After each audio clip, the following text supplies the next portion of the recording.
Hello everyone. मैं हूँ रीटा उपाध्याय और आपका स्वागत है मेरे चैनल स्टडी विद रीटा में। आज मैं आपके लिए हिस्ट्री का एक यूनिट लेके आई हूँ। ये है 1.4 यूनिट पेपर 1, जो MPPSC 2019 का पेपर 1 है। उसका हिस्ट्री वाला जो पार्ट है उसकी 1.4 यूनिट ब्रिटिश शासन का भारतीय अर्थव्यवस्था एवं समाज पर प्रभाव। तो उसके अंतर्गत उसमें दिए हैं कि कृषक एवं आदिवासी द्वारा जो विद्रोह किए गए हैं उनको उनके बारे में आप बताइए, है ना। उसमें लिखा हुआ है एक लाइन ऐसा कि कृषक एवं आदिवासियों का विद्रोह। तो आपको वो कृषक आंदोलन जो चले थे उस टाइम पर उनको आपको अच्छे से तैयार कर लेना है। तो आज मैं 3 विद्रोह यहाँ पर लेकर आई हूँ, नील विद्रोह, पावना विद्रोह और चंपारण विद्रोह। ये 6 मार्क्स के आंसर हैं। तो स्टार्ट करते हैं। सबसे पहले नील विद्रोह। और उसके पहले आपसे एक निवेदन है कि आप अगर चैनल पर नए हैं तो चैनल सब्सक्राइब कर लीजिए और वीडियो अगर लाइक कर दीजिए अगर पसंद आता है तो। और जिन्हें भी आवश्यकता है इन वीडियोस की तो आप उन्हें शेयर ज़रूर कर दें। पहला हमारा आंदोलन है नील विद्रोह। तो इसमें वही आपको छोटा सा एक इंट्रो देना है इनके बारे में और फिर उसको छोटे छोटे पॉइंट के द्वारा हमें बताना है कि आखिर में इसमें हुआ क्या था, है ना। तो पहला है हमारा कि ब्रिटिश इंट्रो बताएंगे। ब्रिटिश औपनिवेशिक शोषण के विरुद्ध बंगाल किसानों का पहला यह सफल विद्रोह था। और फिर कोई भी आपसे विद्रोह पूछे, आंदोलन पूछे तो सब आपको इन्हीं बिंदुओं के आधार पर उसको बताना है कि पहले शुरुआत किसने की, उसका नेतृत्वकर्ता कौन था, क्या कारण थे उन आंदोलनों के पीछे, उनमें क्या क्या कार्यक्रम शामिल किए गए, उसमें नारा क्या दिया था उन्होंने और किन्होंने उनका समर्थन किया, परिणाम क्या हुए। इनमें से जो भी बिंदु आपको उस टाइम पर एग्ज़ाम में याद आ जाए आप उनके माध्यम से अपना आंसर कंप्लीट करें। तो पहले हमने बता दिया कि क्या था ये एक औपनिवेशिक शोषण के विरुद्ध पहला किसानों का सफल विद्रोह था ये नील आंदोलन। शुरुआत कब हुई इसकी? 1859 से 1860 ईस्वी के बीच में इसका शुरुआत हुआ था और बंगाल के नदिया ज़िले से इसकी शुरुआत हुई थी। इसके नेतृत्वकर्ता कौन थे? दिगंबर विश्वास और विष्णु विश्वास इसके नेतृत्वकर्ता थे। कारण क्या था इस आंदोलन विद्रोह का? कि बंगाल किसानों को नील की खेती करने हेतु मजबूर किया जा रहा था, इसीलिए इन्होंने किसानों ने यह आंदोलन शुरू किया था, विद्रोह शुरू किया था। इसमें कार्यक्रम क्या क्या रखे उन्होंने इस विद्रोह में कि पहले तो सबसे पहले किसानों ने नील की खेती करना बंद कर दी, है ना।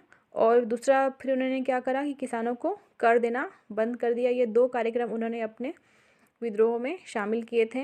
और भी बहुत सारे कार्यक्रम थे पर अब सारे डिस्कस करने जाएंगे यहाँ पर तो फिर वो वर्ड लिमिट हमारी ज़्यादा हो जाएगी। इसीलिए कोई भी आप मेजर 2 पॉइंट या 1 पॉइंट आप लिख करके कार्यक्रम वाला जो पोर्शन है उसको फिनिश कर दें।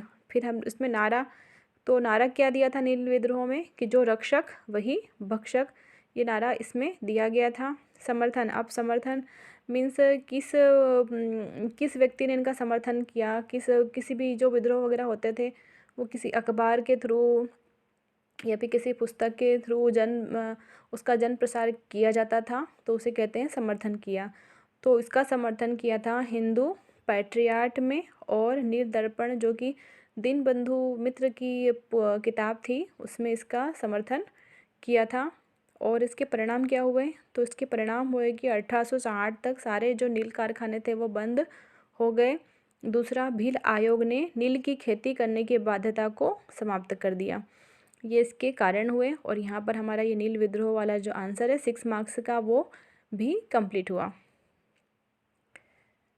दूसरा हमारा विद्रोह है पावना विद्रोह। तो यह 19वीं शताब्दी का एक कृषक आंदोलन था। इसकी शुरुआत कब हुई थी? 1873 से 1876 में बंगाल के पावना ज़िले से हुई थी। देखिए पहला विद्रोह जो हुआ था वो नदिया ज़िले से हुआ था, नदिया ज़िले से हुआ था। और दूसरा जो विद्रोह हुआ है वो कहाँ से हुआ है वो भी पावना ज़िले के बंगाल के पावना ज़िले से हुआ है। तो नेतृत्वकर्ता इसे कौन थे? इसके हैं ईशान चंद्र रॉय और शंभू पाल ने इसका नेतृत्व किया था। और कारण क्या था इस पावना विद्रोह का? पावना विद्रोह का कारण था कि जमींदारों के शोषण व अत्यधिक कर के विरोध में यह विद्रोह किया था। इसमें क्या क्या कार्यक्रम रखे थे किसानों ने? तो किसानों ने सब कर देने से मना कर दिया, जमींदारों के विरुद्ध मुकदमे किए, गांव की जनता, जिनमें नाई, धोबी, बढ़ई आदि थे शामिल, उन्होंने जमींदारों के कार्य करने से मना कर दिया। ये कार्यक्रम उन्होंने अपने विद्रोह में शामिल किए और नारा क्या दिया था इस विद्रोह में उन्होंने कि हम महारानी की रैयत हैं और महारानी की रैयत ही रहना चाहते हैं। ये नारा इन्होंने पावना विद्रोह में किसानों ने दिया था। और समर्थन किसने किया था इसका? इसका समर्थन किया था देवेंद्र नाथ टैगोर द्वारा। परिणाम क्या हुआ इस आंदोलन, इस विद्रोह के? इस विद्रोह के परिणाम ये हुए कि कृषक राहत अधिनियम 1879 पारित किया गया। 1873 में एक किसान संघ की स्थापना की गई। ये इसके परिणाम हुए। तीसरा हमारा है चंपारण आंदोलन। तो यह गांधी जी के नेतृत्व में हुआ भारत का पहला सत्याग्रह आंदोलन था। इसकी शुरुआत 1917 में बिहार के चंपारण से हुई। इसके नेतृत्वकर्ता कौन थे? महात्मा गांधी जी थे। कारण क्या थे इसके? 3 कठिया प्रथा के चलते नील की खेती न करने पर किसानों से भारी जुर्माना वसूल करना इस आंदोलन का कारण था। और इसमें क्या क्या क्या कार्यक्रम रखे उन्होंने कि गांधी जी ने बागान मालिकों को बाध्य किया कि वह किसानों को उस राशि का भी भुगतान करें जो उन्होंने अवैध वसूली से प्राप्त की है। ये उन्होंने कार्यक्रम रखे अपने आंदोलन में। और समर्थनकर्ता कौन थे इसके समर्थनकर्ता? राजेंद्र प्रसाद, जे.बी. कृपलानी, महादेव देसाई, ब्रज किशोर आदि ने इस आंदोलन का समर्थन किया। और परिणाम क्या निकले? बागान मालिक 25% धन वापस करने को तैयार हो गए। रविन्द्रनाथ टैगोर द्वारा गांधी जी को महात्मा की उपाधि प्रदान की गई। तो यहाँ पर हमने देखा कि तो छोटे छोटे पॉइंट्स में हमने पूरा आंदोलन को समझा दिया है। तो आपको भी इसी तरह से लिखना है। आप घर पे इन्हें एक दो बार ज़रूर लिख के देखें कॉपी के अंदर।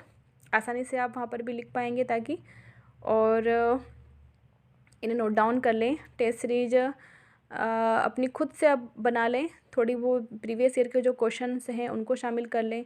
जो मैंने आपको क्वेश्चन करवाए हैं उनको आप शामिल कर लें। और जैसा एग्ज़ाम में जो पैटर्न होता है कि जैसे कितने मार्क्स के, वो 3 मार्क्स के कितने क्वेश्चन पूछ रहा है, 6 मार्क्स के कितने क्वेश्चन पूछ रहा है, 15 मार्क्स के कितने क्वेश्चन पूछ रहा है।